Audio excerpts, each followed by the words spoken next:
आदाब नाजरीन, welcome to अच्छा साथी चैनल।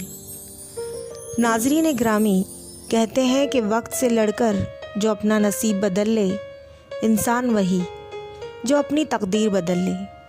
कल क्या होगा ये कभी ना सोचो, क्या पता कल वक्त खुद अपनी लकीरें बदल ले। है बहार बाग़े दुनिया चंद रोज़, घर में रहें खुद के मुहाफिज बने। राम गोपाल सिन्हा एक सुबकदोश मौल्लिम है। सुबह के 10 बजे तक वो बिल्कुल तंदुरुस्त और सेहतमंद दिखाई दे रहे थे।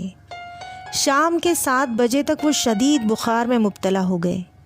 उनका जिस्म भट्टी की तरह तपने लगा और कोरोना से मुतासिर मर्ज़ की तमाम अलामतें उनमें दिखाई देने लगी। ख़ानदान के अफराद के चेहरों से खौफ साफ आया हो रहा था। उनका बिस्तर घर के बैरूनी हिस्से के एक कमरे में लगा दिया गया, जहां उनका पालतू कुत्ता मार्शल बंधा हुआ रहता।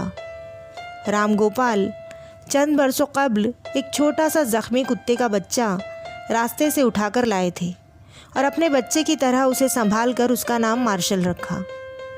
उस कमरे में अब राम गोपाल उनका बिस्तर और उनका पसंदीदा मार्शल है। दोनों बेटों और बहुओं ने दूर ही रहना पसंद किया और पोता पोतियों को भी उनसे दूर रहने की ताकीद की थी। सरकार की जानिब से ऐलान किए गए हेल्पलाइन नंबर पर इत्तला दी गई। खबर जंगल की आग की तरह हर जानिब फैल गई, लेकिन कोई भी मिलने नहीं आया। साड़ी का पल्लो मुंह पर लपेटकर हाथ में लकड़ी टेकते हुए पड़ोस की एक बुज़ुर्ग खातून वहाँ आई और राम गोपाल की बीवी से बोली, अरे कोई उन्हें दूर से खाना तो दे दो, वो अस्पताल के लोग तो उन्हें भूखे पेट ही उठा कर ले जाएंगे। अब सवाल ये था कि उन्हें खाना देने कौन जाएगा। बहुओं ने खाने की थाली सास के हाथों में थमा दी। अब राम गोपाल की बीवी के हाथ थाली पकड़ते ही थरथराने लगे और पैरों को जैसे किसी सतून से बांध दिया हो। ये देखकर पड़ोस की बुजुर्ग खातून बोली, अरे वो तो तुम्हारा शोहर है और तुम भी मुंह पर कपड़ा रखकर जा और दूर से थाली खिसका दे, वो खुद उठाकर खा लेंगे। राम गोपाल तमाम गुफ्तगू खामोशी से सुन रहे थे। उनकी आंखों में आश्क थे और कांपते होठों से उन्होंने कहा, कोई मेरे करीब ना आए, मुझे भूख नहीं। ठीक उसी वक्त दरवाजे पर एम्बुलेंस आकर खड़ी हो गई और राम गोपाल को एम्बुलेंस में बैठने के लिए कहा गया। राम गोपाल ने घर के दरवाजे पर आकर एक मर्तबा पीछे मुड़कर अपनी घर की जानिब देखा। पोती पोते मुंह पर मास्क लगाकर पहले मंजिले के कमरे से दादा की जानिब देख रहे थे और उन बच्चों के पीछे सर पर पल्लो लेकर उनकी दोनों बहुएं दिखाई दे रही थीं। निचले मंजिले पर दोनों बेटे अपनी माँ के साथ दूर खड़े थे। राम गोपाल के दिलो जहन में सोच का समंदर ठाठे मार रहा था। उनकी नन्ही पोती ने उनकी जानिब देखकर हाथ हिलाया और बाय कहा। एक लम्हे के लिए उन्हें महसूस हुआ कि जैसे ज़िंदगी ने ही उन्हें अलविदा कह दिया हो। राम गोपाल की आंखें अश्कों से भर आईं। उन्होंने नीचे बैठकर दहलीज पर माथा टेका और फ़ौरन एम्बुलेंस में जाकर बैठ गए। उनकी बीवी ने फ़ौरन पानी से भरी हुई बाल्टी लाकर उस दहलीज पर उंडेल दी जहां राम गोपाल माथा टेक कर एम्बुलेंस में बैठे थे।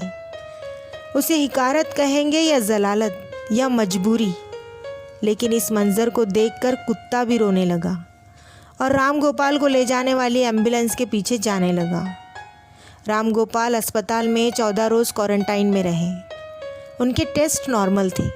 उन्हें मुकम्मल तौर पर सेहतयाब कह दिया गया और अस्पताल के अमले ने उन्हें अस्पताल से छुट्टी दे दी। जब अस्पताल से बाहर निकले तो दरवाजे पर उनका कुत्ता मार्शल बैठा दिखाई दिया। दोनों एक दूसरे से गले मिले। एक की आंखों से गंगा तो दूसरे की आंखों से जमुना बह रही थी। उनके बेटों की लंबी चमकदार कार उन्हें लेने के लिए आने तक वो अपने कुत्ते को लेकर दूसरी सिमत से निकल गए। उसके बाद वो कभी दिखाई नहीं दिए।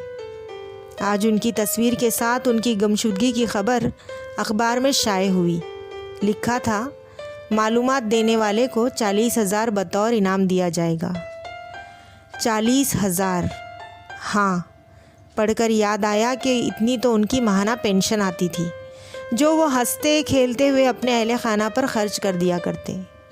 एक लम्हे के लिए राम गोपाल की जगह खड़े कीजिए अपने आप को और सोचिए कि इस कहानी के किरदार तुम हो। आपका तमाम गुरूर और तमाम मोह माया ख़त्म हो जाएगी। इसलिए मैं आप सब से हाथ जोड़कर गुजारिश करती हूँ कि कुछ नेक काम करके सवाब कमाइए, मुफलिस, भूखे और नादारों की मदद कीजिए। ज़िस्त में कुछ नहीं रखा।